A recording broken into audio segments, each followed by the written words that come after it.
All right, let's talk about something a little dark.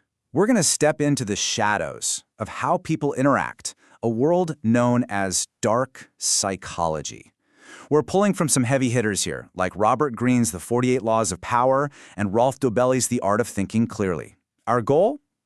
To figure out the hidden tricks that mess with our choices and, more importantly, how we can finally get that mental remote control back in our own hands.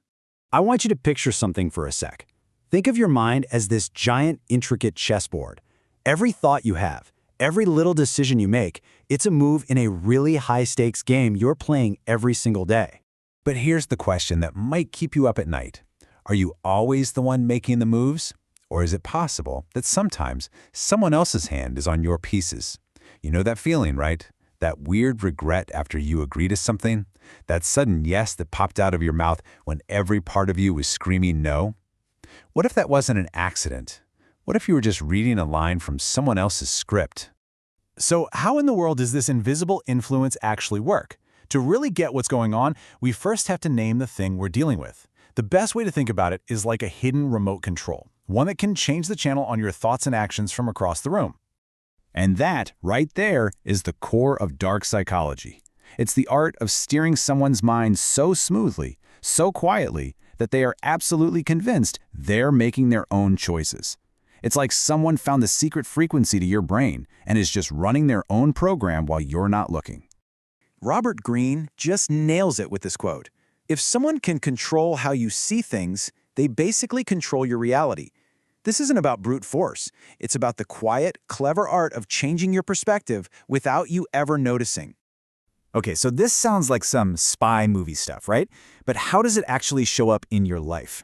Because this isn't some abstract theory. It's a playbook of real techniques. To make it super clear, let's break down 5 common emotional traps that I guarantee you've probably run into, maybe even today.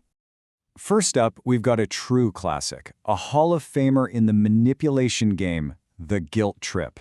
Oh yeah, it's like an emotional missile designed to fly right past all your logical defenses. Come on, this scenario is painfully familiar, isn't it? You're totally swamped, you have your own stuff to do, so you politely say no. And then they hit you with it, usually with a big sigh. Oh, I thought you were my friend. And boom, just like that, your logical brain just shuts right down. A wave of guilt washes over you. You start thinking, am I a bad person? Am I a terrible friend? And before you even know what's happening, you've caved, you're doing the favor. For them, mission accomplished. The second trap we're going to look at is all about one thing: pressure. It's about creating a fake crisis to force you into a quick decision. This is the urgency trap. As Rolf Dobelli points out, urgency is pretty much the kryptonite for clear thinking. And you see this everywhere, especially in marketing. Only 2 seats left at this price, or sale ends in 5 minutes. It shoves you into that now or never headspace, where the fear of missing out, FOMO, just grabs the steering wheel and you end up clicking buy before you've even thought it through. It's the exact same game, just a different playing field.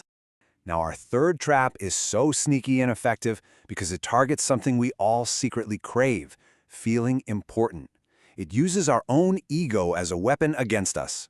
Welcome to the flattery trap.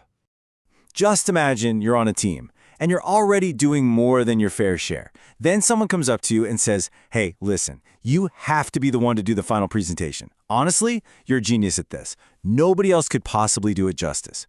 What happens? Your ego just inflates like a balloon. You feel seen, you feel special, and floating in that warm, fuzzy cloud of validation, you take on all that extra work. Robert Greene points out this simple formula: flatter the ego, then make your move. Okay, let's get a little darker now, a bit more dangerous. This trap doesn't just go for your ego. It hijacks your deepest feelings, your love, your loyalty. We're talking about emotional blackmail.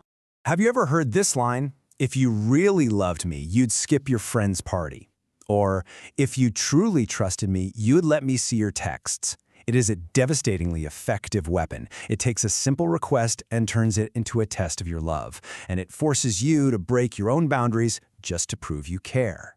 And finally, we have the 5th trap, and this one. This one might be the most insidious of all. It's a long con, designed to make you completely dependent on another person.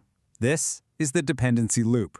So here's the playbook. First, they shower you with attention. Constant texts, praise, making you feel like you're the only person in the world. And it feels amazing. Then, right when you get comfortable, they pull back. The texts slow down, the calls stop, and your mind starts racing. What did I do? Are they mad at me? Did I mess this up?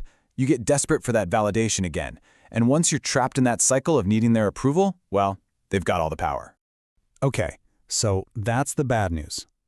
Just seeing these traps is a huge first step, but the really crucial part is knowing how to defend yourself when someone tries to use them on you.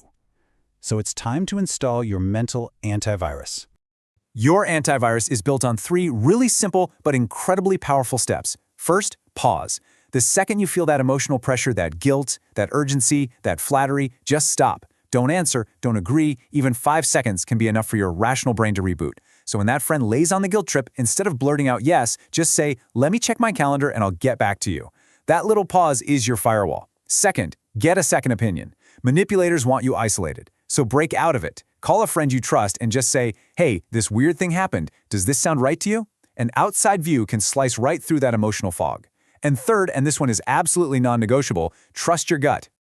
You know that little voice in your head? That feeling deep in your stomach that just whispers, something's not right here? That is not just random noise. That's your subconscious. It's this incredibly powerful supercomputer that's detecting patterns and red flags that your conscious mind is too busy to see. You have to respect it. When your gut screams no, you listen. It's your oldest and wisest defense.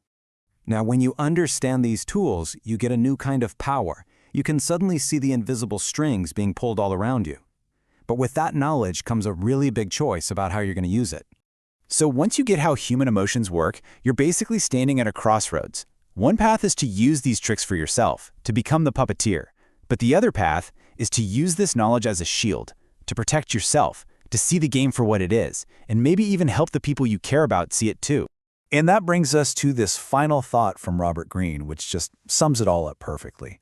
Real power isn't about being able to manipulate people. Real power is understanding how it all works, but choosing to act with decency and integrity anyway.